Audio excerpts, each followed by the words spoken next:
All right. Happy Friday. It is let's see here, February 18th already. Man, we're already just about halfway through the month. We are halfway through the month. That's crazy. So yeah, here we go. 2022 is rocking and rolling. So today we are going to be talking about, or actually discussing, I should say, there was 11 different questions that were submitted to me before one of my coaching calls. And the reason why these were sent to me were because, well, he wanted to kind of give me a heads up of what he wanted me to answer, which I was glad he did. And we knocked through them. And some of them are like really easy to knock through. So just, it was like a very simple answer. But I did want to go over these with you because if you are building a niche property, you may have one of these questions, all of these questions. But I figured, you know what? I'll go ahead and answer these on on a jam session, and we can jam a little bit about it. And if you have any other questions as we're kind of going through this, let me know, and we will go ahead and we'll address them. So before we do get rocking and rolling here, let me know, can you hear me okay, see me okay, all that stuff. I always want to make sure that you guys can hear and see me okay before we do officially kick this off. Let's see here. Yeah, cool. Okay, awesome. So we'll just pretty much get this party started. And if you guys are watching this on Friday and it is live, or Friday before the weekend, got any plans for the weekend? Any big plans?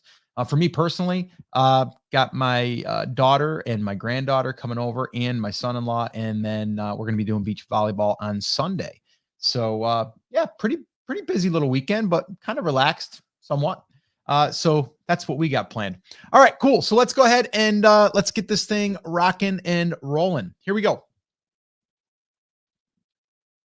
What's up, guys? Welcome back to another Friday jam session. And I am fired up because, well, I'm going to be talking about today, and we're going to be talking about today in this jam session, are some questions that were asked recently in one of my private coaching calls. And it was all about building a niche property, which was great. Now, there is one thing I do want to say here, and there's 11 questions I'm going to go through. And some of these are going to be very, very quick answers. Some of them will go into a little bit more detail. But these were the questions that were presented to me by someone that booked a one of my hour, or actually it was a half-hour call. I do 30-minute calls, and I've only done, I would say up to this point, I only opened up probably around 20 spots, and they were all booked. And I think we're through just about all of them. I think there might be 2 or 3 more, but I only opened them up just kind of I want people were getting stuck.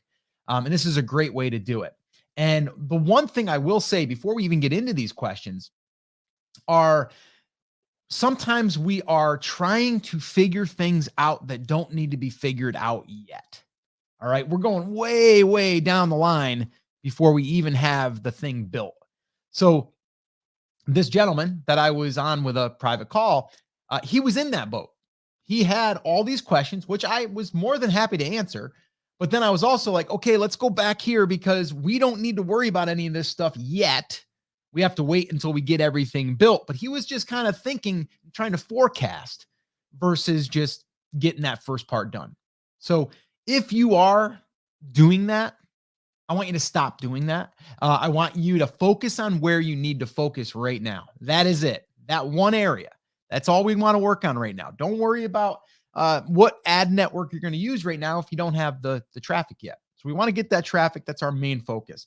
With that all being said, I will answer these questions, and I'm going to jam on them a little bit here. That's why we're calling this our Friday jam session.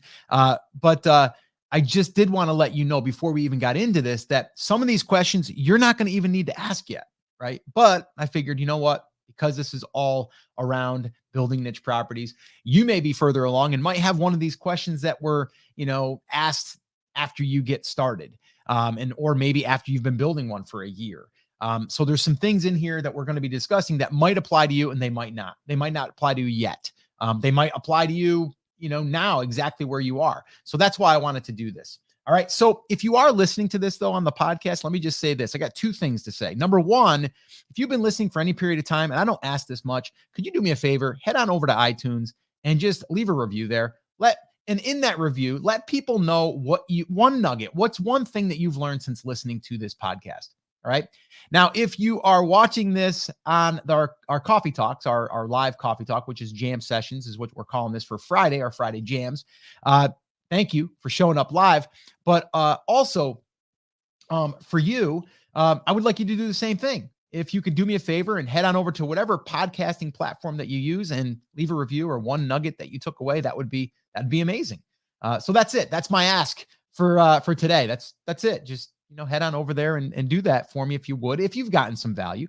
And then the other thing is last thing is, if you are not yet on our Take Action Crew email list, you might want to head on over there and do that. Head on over to takeactioncrew.com, and all of the past coffee talks are there too. And there's a cool little player that you can kind of search through and find whatever you're needing help with. So go check that out. All right, let's get rocking and rolling here. We got 11 things to cover. All right. So I'm going to go ahead and pull this up so I have these right in front of me. And the first question, I can't give the domain name, but it was more or less my domains for a niche. And he gave me some examples. And he says, or is it best to locate the niche before getting the domain?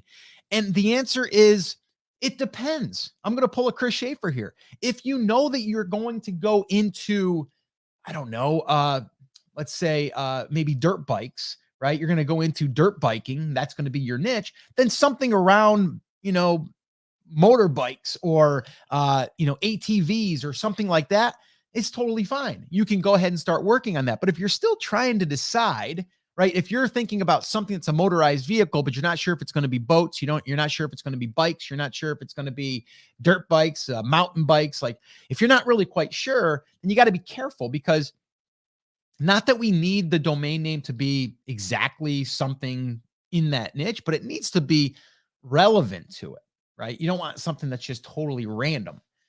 So I would wait until we got the niche selected. So the way that we normally do it is we go into niche validation, or the niche discovery, then the niche validation. So niche discovery, you're going to go through all of your ideas. Then we're going to run it through some validation. And then once we get it through the validation stage and we've picked one, now we're going to choose domain name. So that's how I would work that. All right.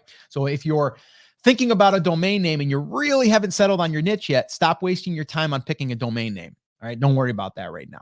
All right. Do the first part. All right. The second question was blog layout. Should I make my own or use what is in the training? Now, he's talking about the training that we provide. And the training, I'll give it to you right now as far as like what we recommend. There's a theme for WordPress. We recommend WordPress, which is a free add-on to any hosting pretty much. And that allows you to post content, but you need a theme. And this is where people get hung up too, is they think they have to have this really fancy theme or something that does a lot of cool things and it has flashy, buttons and things like that. You don't need any of that stuff. You need something that's light and fast and easy to work on. And so we recommend GeneratePress. It's a free theme, but there is an add-on that you can purchase. I think it's like $50 for the year. But for the first year, we didn't even have the paid version. We just went with the free and it worked great. So you don't need to have the paid. You can just get started with that. He also was talking about him doing some of the coding and stuff because he's done that stuff in the past. I'm like, listen, don't even bother with that. You're going to need more time to do keyword research and stuff versus coding your website. So I would say, no, don't do any of that stuff. Don't go spend 3 hours looking for a theme that you like. Just go after something that's light and fast in the beginning. You can always change the theme. Like literally with one click of a button, you could change the whole theme throughout your whole website. So I would not worry about that. All right. So the third thing, do you recommend any good AI article creators? So AI is becoming a very hot topic right now. That's basically it's where it's like artificial intelligence, or where they're being able to detect writing from a sentence that you put above it. So if you write a sentence, it's going to elaborate and be able to automatically generate from it going into the internet and in Google and all of the search engines. It's going to be able to start pulling information. It's almost like someone is doing the research for you on the fly and then pulling it back and writing it for you. In theory, it's a great thing, right? You're like, oh my gosh, I could create all this cool content. Here's what I found. And this was what I told him.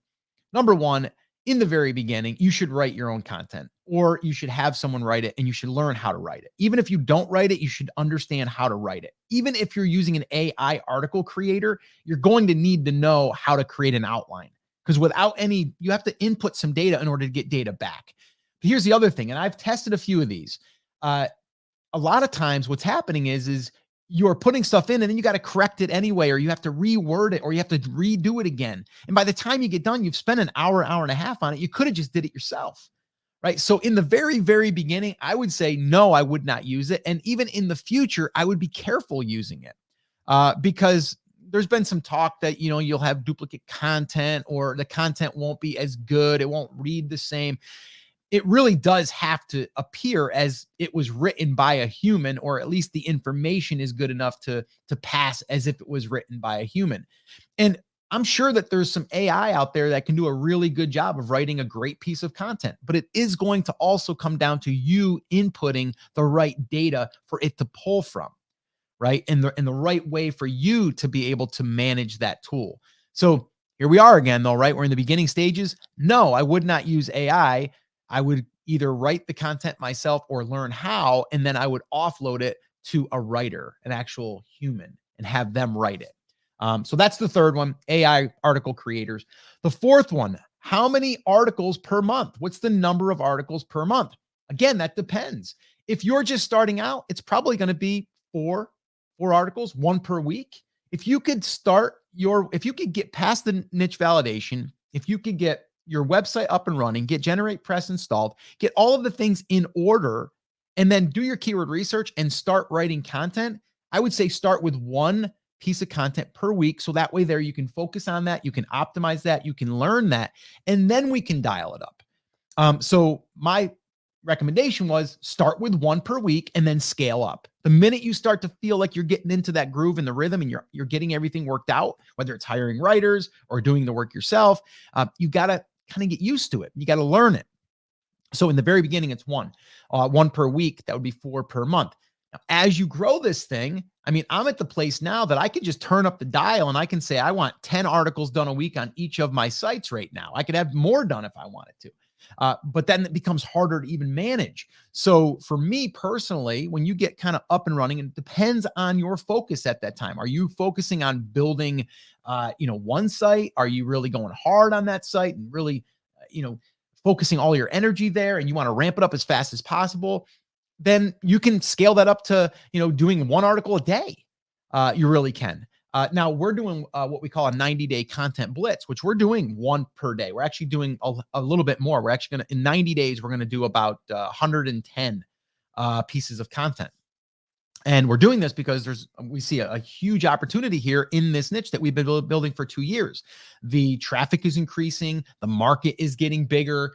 So it's just got a really good, it's got a good sign that it's heading in the right direction. So we're doubling down on that one. Now the other ones, they're still doing well, and they will continue to do well. And we're doing between 3 and 5 articles per week. So, do the math there. It could be, 12 articles a month. It could be 15 articles a month.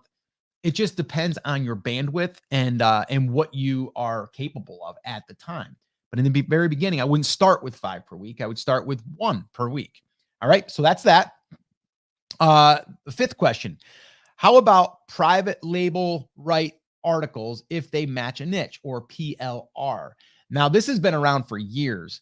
And what he was talking about is there's services out there that will create articles for, let's say it's, we'll use fitness because that's an easy one, right? Or diet. Let's say it's intermittent fasting.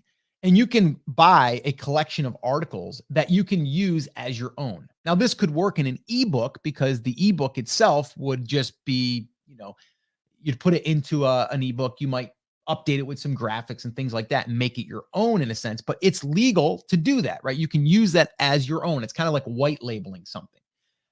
But to use that on your website, that's a different story, because now there's going to be hundreds of other people or more that have used that same PLR content, and now you have duplicate content. So to me, no, I wouldn't use that. If you wanted to use it as a follow-up sequence to an email, you could. If you wanted to use it as a follow-up, or an ebook, to put together some more information. If you wanted to use it as a bonus to give away to sell your ebook or your course or something else, that would be fine, as long as it's good content, of course. But no, I would not use PLR articles as content on my website. Okay. Okay. 6, does adding video add value in the beginning? So what he is saying is, should I add video to my content, and does that help in the very beginning? Okay, so does it help in the beginning? It could. Now, there's a couple different things here, and I did have to ask him this, and he did ask a follow-up question to this, which I'll bring that up. But is this your own video or someone else's video? So if we're going to talk about you creating videos now, my first thing is well, we haven't really figured out the flow and the work of putting together your blog and your website and getting your content created and your writers and all of that stuff, right? Or you're writing it yourself and managing that. To add another thing on top of that, if you're creating the video, that's going to slow you down. So my first thing is I would not do that right off the bat. Okay. Do one or the other. Okay. But it does help if you add a video that is already on YouTube and then you just embed it into your blog post. And that's what I recommended he did. Because what this does is, number one, it adds a link coming from YouTube. And it's probably not a do follow, so it's a no follow, but it's still a signal being sent there. So whatever, okay, so that's embedded. People like videos embedded in there. As I say people, YouTube creators, because it's being published somewhere else. But the real upside here is when you do get traffic on that blog post, you're going to have someone potentially watch that video on your page or your post. That's going to keep them there longer, which also shows Google that people are staying on your site longer, which could help your rankings. So it could benefit you once you start to get some traffic. Will it help you in the beginning because you have a YouTube video there? Probably not going to give you a huge lift in like rankings, but it is a good thing for when you start getting traffic. All right. So the next question, and this is the question 7, was having a YouTube channel for the site. Basically, should you have a YouTube channel? Again, like I just said before, I'm not a huge fan of doing too many things at once, because then what happens is you get overwhelmed and then you stop doing everything altogether. So yes, having a YouTube channel would be great, but if that is going to hurt your growth on the blog itself, then I wouldn't do it right off the rip. But after the fact, once you get things rolling and you're like, I got a little bit of extra time now because I've got my content writer doing the work, the bulk of the work. I'm doing keyword research. You might have an hour or 2 in it a week. You're like, you know what? I want to spend another 2 hours a week creating one video a week. Great. Then I would say go for it. But I would not do both at the same time if you haven't already dialed in, the first part of this. So that was my recommendation there. The 8th question was, any other SEO needed besides organic? So basically what the question really was, after we discussed this, is there anything else that we need to think about SEO, search engine optimization, outside of just on page, right? And on page meaning like everything that we do to optimize our post. We have H1 tags, H2, H3. We have images. Those are keyworded. We might have a Pinterest pin. We have a YouTube video that we embed. We have, inner links, outbound links, like things like that. That's on page stuff. Now there is some external if you go to reach out to an external site, but really what talking about is like, should I go after backlinks? Should I do social media marketing to drive traffic? All of that stuff to me is not necessary right now. Backlinking can be powerful, but I would not try to go and get backlinks just to get backlinks. I would try to create shareable, usable content that would be shareable, and then the links will naturally come. So my advice was here, just do your on-page, your on-site type SEO. Don't worry about anything else. The 9th question, adding affiliate links or ads, good or bad? So what he's saying is, should I put affiliate links on from day one? Should I put ads on my site from day one? And my thought is this, and this is what I recommended. If there's an affiliate link that makes sense, then yes. In passing, yes. If you're creating all of your content around products and all you're trying to do is sell affiliate products, I would not do that. I don't think Google likes that. They actually just came out with an update not that long ago that penalized sites that were just all about product reviews. And then the other thing is if you're promoting a product, usually on Amazon, it's like 3% you're going to get for that. Not that much. Now, I did have a conversation with them that if it was a digital product off a ClickBank or something like that, or a private affiliate network, then possibly yes, because you're going to have a bigger upside to putting energy into that. But in the very beginning, I would not try to monetize it. I would try to get traffic. Anytime that we're going to start trying to monetize it, especially with ads, we will slow the site down a little bit because we're adding different ads that have to load. Even though they're lazy loading, as they call it, it still has to load. So we don't want to hurt our chances of ranking as quickly as possible. So I would not put the ads on my site as far as placement ads until I hit at least minimum 5,000, but I like 10,000. Like I would say wait to 10,000 page views. As far as affiliate links, you can do that. That's not really going to hurt your site necessarily, but the upside is what, right? If someone hits that page, they potentially could buy something, yes, but don't force it. If it's in passing and you mention something, like if you're talking about dirt bikes and you mentioned a helmet, yeah, link over to a helmet that would be recommended. So that's a natural link that you would add in there. So here's the 10th question. What ad network is working now? They all are. So it's just different. If it's different phases of your growth. So Ezoic is going to be, well, actually AdSense is probably your first one, but I wouldn't use AdSense. Although I did find a site one time that was using AdSense and they were getting paid like $63 per thousand, which was insane. Never seen that before. I would not go Google AdSense. I would stay away from that myself. I would wait and do Ezoic when I hit 10,000 page views. Then from there, once I hit 50,000 sessions, more like 60,000 page views. That's how Mediavine does it. I'd go to Mediavine.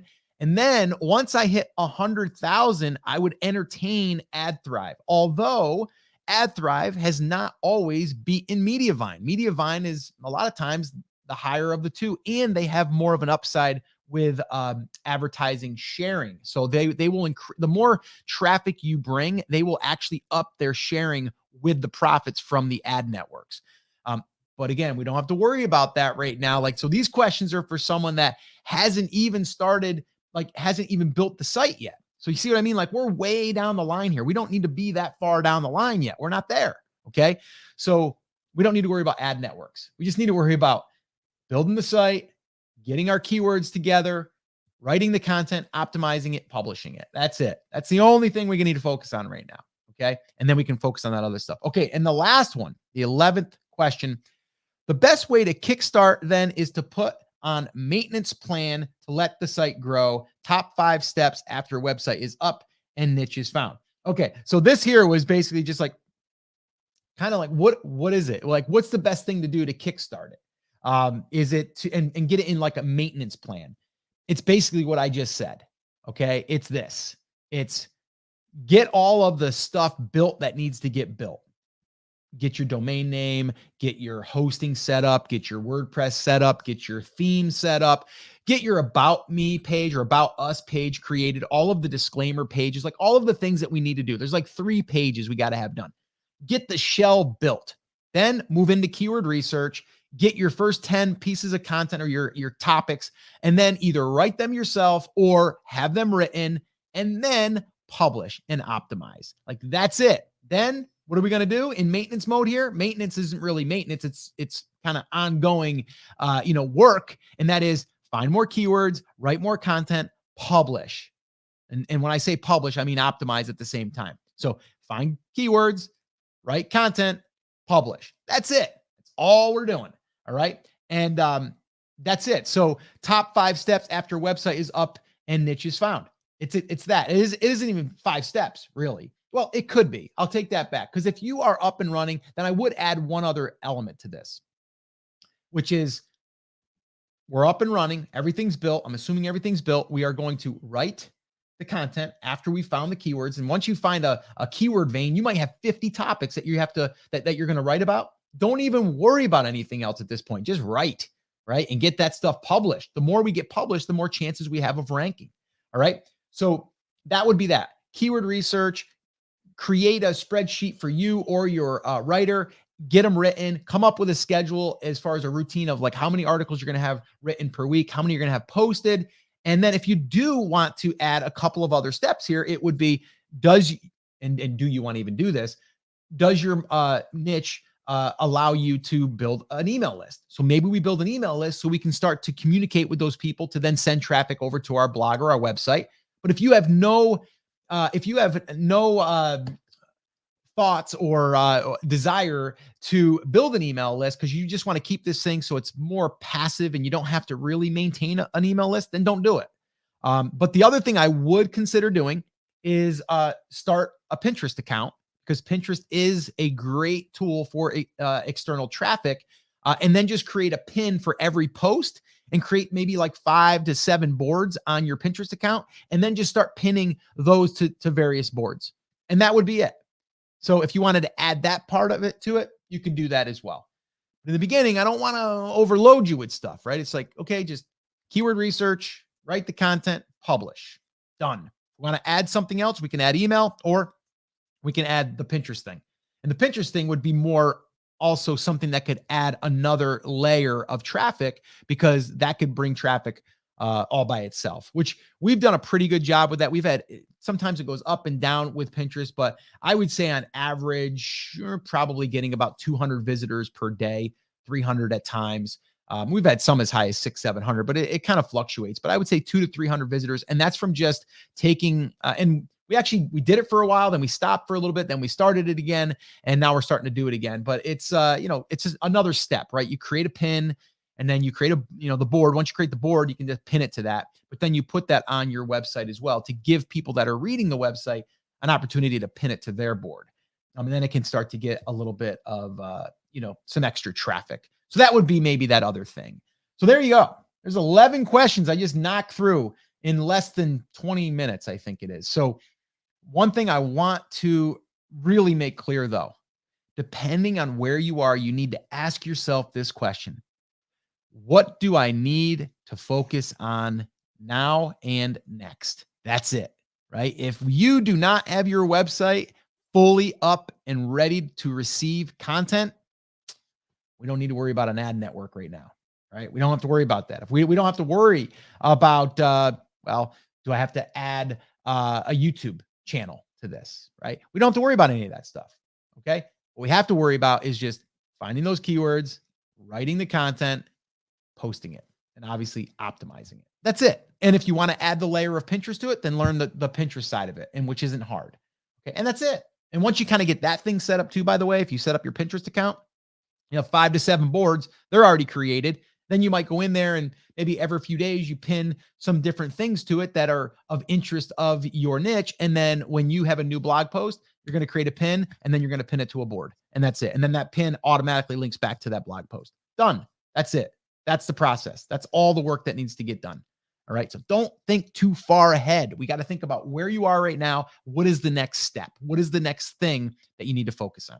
All right. So guys, that is going to wrap up this Friday jam session. If you are listening to this and you're new, or you just haven't gotten in the game yet and you want help with that, then I would definitely recommend checking out our niche properties class. And you can do that by heading on over to buildnicheproperties.com. Again, that's buildnicheproperties.com. You can get all the details over there. We have a full training step-by-step taking you through everything from discovering and finding the niche, validating the niche, and then from there, setting everything up, and then doing keyword research and finding writers or writing it yourself and posting and optimizing, and then really building a system, a process that you can follow, or even have someone else help you to follow it as well. All right. So if you're interested in that, buildnicheproperties.com, you can get all the details over there. All right, guys. So that's it. That's going to wrap it up. As always, take care, take action, have an awesome, amazing day. And I'll see you right back here on the next episode. Now go get them.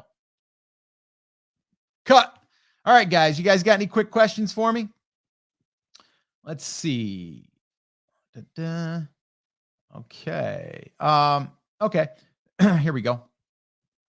What are some signs once you choose a niche and begin writing content that you have chosen a wrong niche and pivot or stop working on it altogether? Well, I mean, how much have you put into it, right? Like, how many articles have you written? Are you looking at the indexing? Are you looking at the search console to see, is my site? And again, like let's pause for a minute. How long have you been doing this? Do you have 4 articles up? That's it, just 4. And I'm asking this question. If you said to me, yeah, I've got like 4, and I'm still not sure.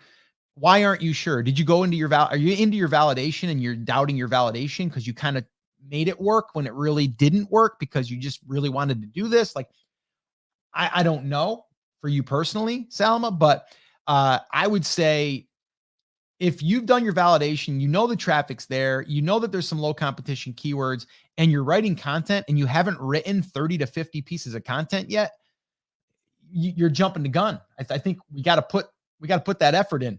We got to put that content out there in order to see. All right. So that's what I would say. So there's not really a when is the time. It's like depending on how much content you've published and the content quality. I mean, are you following, things that we've taught you? I think you are. And if you are, then you've got a pretty good chance of getting stuff ranked and starting to get some traffic. Chris Schaefer's in the house all the way from France, by the way. So Chris, what are you doing, man? Let's see what Chris had to say this morning. Doing the niche research first really is the key. It's going to give you lots of ideas that you can use to come up with the name, especially if they have words or phrases they use slang or insider language in that niche. So he's talking about the question about, before you even pick your niche, you're trying to come up with your name. That's kind of backwards. We want to pick the niche, then we want to go after the name. So Chris Schaefer all the way from France, which is awesome. Let's see. What's up, Karen? Sunny and cold there. Okay, if you did 1 post per week, how long would it take to go to Ezoic, Mediaviner, AdThrive? Again, that's going to depend. If you have 52 pieces of content out there, sometimes you're going to have some that are home runs, right? They might get 1,000 visitors, per month.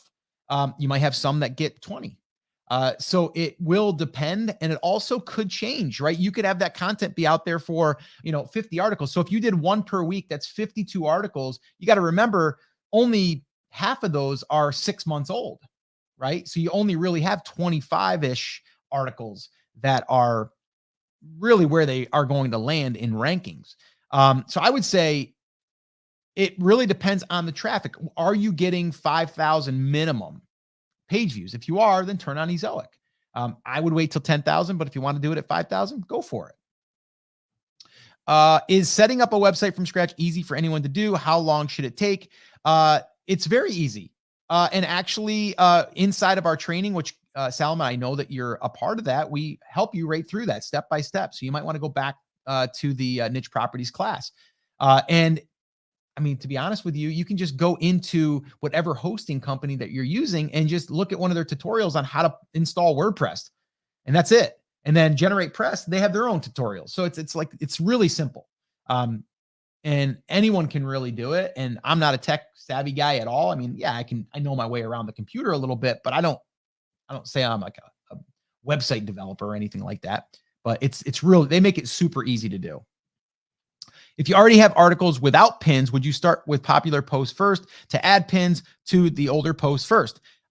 Yeah, I mean, I would start where you see that they're starting to get a little bit of traction, because that tells you that that's what people are actually searching for and they're also finding already. So why not ramp that up a little bit? But I would say eventually try to do them all. If you're only doing 1 piece of content a week, then I would say definitely try to do a pin, because that's just going to be another opportunity for you to share that post out somewhere else on another search platform, which is Pinterest.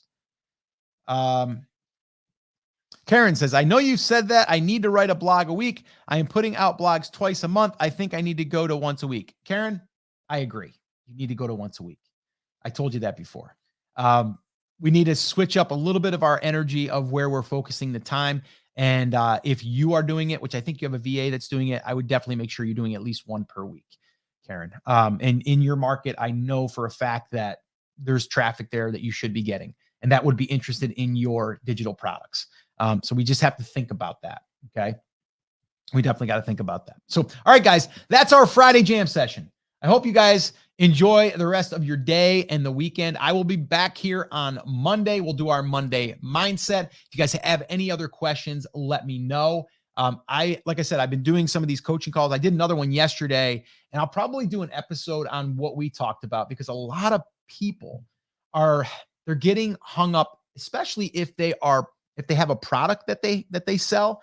They're getting hung up on every piece of content has to be about the product or products, instead of looking at who the person is that's buying it. And so we really need to make sure that we understand that. And once I went over this with this gentleman, it clicked for him, and he was like, okay, I get it. Right. And so we have to think about that. Maybe we'll do an episode next Wednesday on that, because I think that's an important topic to dig a little bit deeper into. All right. So guys, that's it. That's going to wrap it up. If you guys want any more information, if you're not inside of BCA at the moment, Brand Creators Academy, you can always head on over to brandcreators.com/BCA. Or if you don't want to join that, but you just want access to our niche properties class, head on over to buildnicheproperties.com. Again, that's buildnicheproperties.com. All right, guys, that's it. It's going to wrap it up. Have an awesome day, weekend. See you soon. Bye, guys.